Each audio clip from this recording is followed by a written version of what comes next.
शास्त्र का प्रयोग करते हैं। शास्त्र से मनुष्य को ज्ञान प्रदान करते हैं। शास्त्र हमको सनातन धर्म के संस्कार प्रदान करते हैं। परंतु जब धर्म पर कभी कोई विपत्ति आती है तो उस समय हम लोगों को शस्त्र का प्रयोग करना पड़ता है। हमारे देवी देवता जितने भी हैं उन सब ने शस्त्र इसलिए रखा है कि जहाँ पर धर्म की हानि हो रही है वहाँ पर हमको धर्म की रक्षा करनी है, क्योंकि धर्मो रक्षो रक्षति, जो धर्म की रक्षा करता है धर्म उसकी रक्षा करता है। मनुष्य का जन्म व्यक्ति को बहुत बड़े शुभ कर्म प्रारब्ध, जब कोई बहुत अच्छे कर्म उसके जागृत होते हैं, प्रारब्ध जागृत होता है, तब मनुष्य का जन्म होता है। मनुष्य जन्म दुर्लभ है, मिले न बारंबार। तरुवर से पत्ता झड़े फिर न लगे डाल। जैसे एक पत्ता वृक्ष से टूट जाता है फिर दोबारा नहीं लगता, इसी प्रकार मनुष्य का शरीर एक बार मिलने के बाद यदि मनुष्य भगवान से नहीं जुड़ता है और मोक्ष की तरफ नहीं चलता है, विकार मुक्त नहीं होता है, तो दोबारा नहीं मिलता है। भगवान ने बड़ी कृपा की हमको कि हमारे ऊपर ऐसे हमारी भगवान ने लीला की कि हमारी कर्मों का हमको ये फल दिया कि हमको मनुष्य का शरीर मिला। क्यों दिया भगवान ने? भगवान करुणा निधि हैं, भगवान दयालु हैं। जब वो भगवान दया करते हैं तो वो मनुष्य के शरीर में भेजते हैं कि मनुष्य को, मनुष्य कर्म योनि है। यदि आप देखें तो आप लोग शायद जानते हैं कि 84 प्रकार की योनियों के विषय में आप लोगों ने सुना होगा, परंतु उनमें अगर देखा जाए सतता तो योनि 3 ही प्रकार की हैं। योनि 3 प्रकार की हैं। एक कर्म योनि जिसमें कर्म किया जाता है, और एक भोग योनि जिसमें भोगा जाता है, और एक योनि है उदय योनि जिसमें हमारे कर्मों का फल हमको मिलता है। जिस उदय योनि के कारण हमने अच्छे कर्म किए तो परमात्मा ने हमको मनुष्य का शरीर दिया। मनुष्य के शरीर में परमात्मा कहते हैं कि अब तुम मोक्ष को प्राप्त कर लीजिए। किसको प्राप्त कर लीजिए? मोक्ष को प्राप्त कर लीजिए। मोक्ष का मतलब मोह और का क्षय। आप इस मनुष्य शरीर में मोह का त्याग कर दीजिए, मोह का क्षय कर दीजिए, तो आपको मैं मिल जाऊंगा, मेरी प्राप्ति होगी। परमात्मा से जुड़ना और परमात्मा में विलीन होना ही मोक्ष है। कर्म योनि, कर्म के माध्यम से जब हम अच्छे कर्म करते हैं तो परमात्मा क्या करता है? परमात्मा हमको पहले ब्राह्मण कुल में जन्म देता है। किस कुल में जन्म देता है? ब्राह्मण कुल में, क्योंकि सर्वश्रेष्ठ कुल माना गया है ब्राह्मण कुल, कि ब्राह्मणों को वेद पाठी होना है, ब्राह्मणों को शास्त्रों का ज्ञान है, ब्राह्मणों को पुराणों का ज्ञान है, ब्राह्मणों को ग्रंथों का ज्ञान है। यदि आप ब्राह्मण कुल में परमात्मा ने भेजे हैं तो आपका दायित्व है कि उस कुल में आप परमात्मा को प्राप्त कर लें। यदि आपने उस कुल में परमात्मा को प्राप्त नहीं किया, यदि आप उस कुल में अच्छे कर्म नहीं कर पाए, यदि आप उस कुल में सात्विक नहीं हो पाए, तो फिर परमात्मा उस कुल से आपको क्षत्रिय कुल में डाल देते हैं। एक बार फिर कृपा करते हैं, एक बार और चांस दिया, एक बार फिर मोक्ष प्राप्त कर लो, क्षत्रिय कुल में दे देते हैं। जब क्षत्रिय कुल में आप आते हैं तो देश की रक्षा करना, धर्म की रक्षा करना, शास्त्रों की रक्षा करना, संतों की रक्षा करना, यज्ञ की रक्षा करना, अनुष्ठान की रक्षा करना, ये रक्षा करने का दायित्व आपको दिया जाता है। और परमात्मा कहते हैं रक्षा करते हुए, धर्म की रक्षा करते हुए आप मुझे प्राप्त कर लें तो आपका इसमें भी मोक्ष कर दिया जाएगा।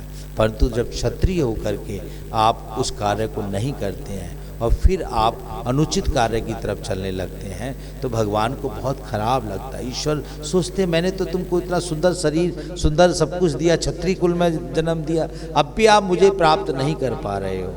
तो फिर परमात्मा एक बार और कृपा करते हैं और तीसरे नंबर पे परमात्मा वैश्य कुल में जन्म देते हैं। किस में जन्म देते हैं? वैश्य कुल में। वहाँ पर परमात्मा बोलते हैं कि आपने वेदों से मुझे प्राप्त नहीं किया, धर्म की रक्षा करके मुझे प्राप्त नहीं किया, अब आप दान करके मुझे प्राप्त कर लो। क्योंकि दान करने से जो धर्मात्मा होता है उसके यहाँ महात्मा आते हैं और उसके यहाँ परमात्मा आते हैं। तो यदि वहाँ पर व्यक्ति परमात्मा को प्राप्त नहीं कर पाता है और वहाँ पे भी व्यक्ति इधर उधर के कार्यों में लगा रहता है, काम क्रोध लोभ मोह अहंकार, इन तीनों कार्यों में, पांचों विकारों में फंसा रहता है, तो परमात्मा को वहाँ पे भी बहुत बुरा लगता है। फिर भी भगवान एक बार और चांस दे देते हैं, कहते चलो कोई बात नहीं, एक बार और माफ़ किया, क्योंकि परमात्मा बड़ा कृपालु है, बड़ा दयालु है। फिर परमात्मा लास्ट में शूद्र कुल में जन्म देता है कि आपने वेदों का ज्ञान प्राप्त करके मुझे प्राप्त नहीं किया, धर्म की रक्षा करके मुझे प्राप्त नहीं किया, दान करके मुझे प्राप्त नहीं किया, तो अब मैं लास्ट बार तुमको समय दे रहा हूँ कि अब आप सेवा करके मुझे प्राप्त करें, क्योंकि संयम, सेवा, साधना और समर्पण ईश्वर की प्राप्ति के 4 मार्ग हैं। तो यदि आपने सेवा करके ईश्वर को प्राप्त कर लिया, तब भी ईश्वर आपको मोक्ष कर देंगे। यदि आपने तब ईश्वर को प्राप्त नहीं किया, फिर ईश्वर जो है आपको पशु योनि में भेज देते हैं, फिर 84 लाख योनियों का चक्कर काटना पड़ता है। यदि आप देखें तो 84 लाख में जल के जो जीव हैं, जल योनि, जल में मछली, ये अन्य प्रकार के जो जीव हैं, उनकी संख्या 7 लाख। उस योनि की संख्या कितनी होती है? प्रकार जो होते हैं 7 लाख। और पक्षी जो हवा में रहते हैं उनको 10 लाख की प्रकार के पक्षी होते हैं। योनियों में 84 लाख योनियों में आपने 10 लाख प्रकार के पक्षी हैं, आप गिन भी नहीं सकते, और 7 लाख प्रकार के जल जीव हैं। उसके बाद अगर आप देखते हैं कीड़े मकोड़े नहीं देखते, वो भी एक योनि है, उस योनि को भी परमात्मा ही प्राप्त करते हैं। वो 11 लाख संख्या होती है उनकी। कितनी होती है? 11 लाख। और पशु आपने देखे ही हैं, पशु से तो आप जुड़े भी रहते हैं, तो पशु 20 लाख प्रकार के होते हैं। कितने लाख प्रकार के? 20 लाख प्रकार के। उस योनि में आकर के भी अगर इन 84 लाख योनियों में आकर के भी अगर जीव को ज्ञान हो जाता है, तब भी परमात्मा श्रेष्ठ कुल बना देते हैं। जैसे कोई पशु योनि में है तो गाय बना देंगे, गाय का साँड़ बना देंगे, पूजनीय बना देंगे। यदि अच्छे और कर्म करेंगे तो मोर बना देंगे, कुछ और अच्छा बना देंगे। पक्षियों में भी तो परमात्मा आपके साथ हमेशा हैं। परमात्मा बोलते कि आप अगर मुझे प्राप्त करना चाहते हो तो संयम, सेवा, साधना और समर्पण, यदि इनसे भी आप नहीं प्राप्त कर पाते हैं तो हमारे मनुष्य जो है उससे एक प्रकृति, तो आप देख रहे प्रकृति जो है, प्रकृति में 2 स्वरूप है, चल और अचल। चल अचल प्रकृति जो है वो 32 लाख संख्या है। कितनी? 32 लाख। और मनुष्य की कितनी जाति है? मनुष्य की कितने प्रकार हैं? 4 लाख। तो 84 लाख योनि इस प्रकार परमात्मा ने डिवाइड की है। तो आप और हम मनुष्य परमात्मा ने बनाए, ये हमारे ऊपर बहुत बड़ी कृपा की। हम ब्राह्मण कुल में रहे, ये परमात्मा की बहुत बड़ी कृपा।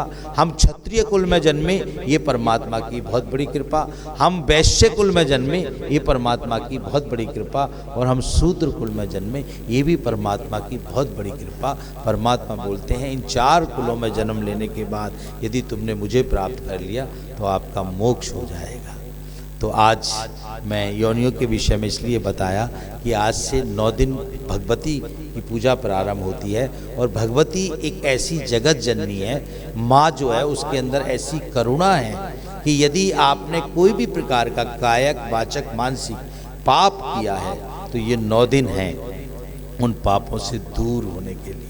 आप मन से, हृदय से परमात्मा को और भगवती को धारण करके भगवती की उपासना करें और दुर्गा सप्तशती का पाठ करें। यदि दुर्गा सप्तशती नहीं पढ़ पाते हैं तो कुंजिका स्तोत्र पढ़ें। कुंजिका स्तोत्र भगवती को स्वयं भोलेनाथ, भगवान शंकर, आशुतोष महादेव ने सुनाया है, उसका भी फल दुर्गा सप्तशती के बराबर है। तो दुर्गा सप्तशती का पाठ करें। यदि नहीं संभव हो सके तो कुंजिका स्तोत्र पढ़ें, उससे आपके तीनों प्रकार के पाप दूर हो जाएंगे और आप मोक्ष के मार्ग पर चलने लगेंगे। तो आज मैं इतना ही कहूँगा। आज माँ शैलपुत्री का दिन है और कल से थोड़ा आज प्रारंभ था इसलिए थोड़ा हम लोग लेट हो गए हैं। कल से 11 बजे से 1 बजे तक भगवती का पूजन और भगवती का अभिषेक लाइव होगा और उसके बाद 1 बजे से 2 बजे तक मेरा प्रवचन और भगवती की कीर्तन, भजन और भगवती की उपासना हम लोग 9 दिन करेंगे। तो इतना कहकर के मैं सभी भक्तों को जो यहाँ पर आए हुए हैं उनको भी बहुत बहुत आशीर्वाद, और जो यूट्यूब के माध्यम से और फेसबुक के माध्यम से ऑनलाइन जुड़े हुए हैं उनको भी बहुत बहुत आशीर्वाद, और समस्त देशवासियों को नवरात्रियों की शुभकामनाएं और बहुत बहुत आशीर्वाद। बोलिए सच्चिदानंद भगवान की।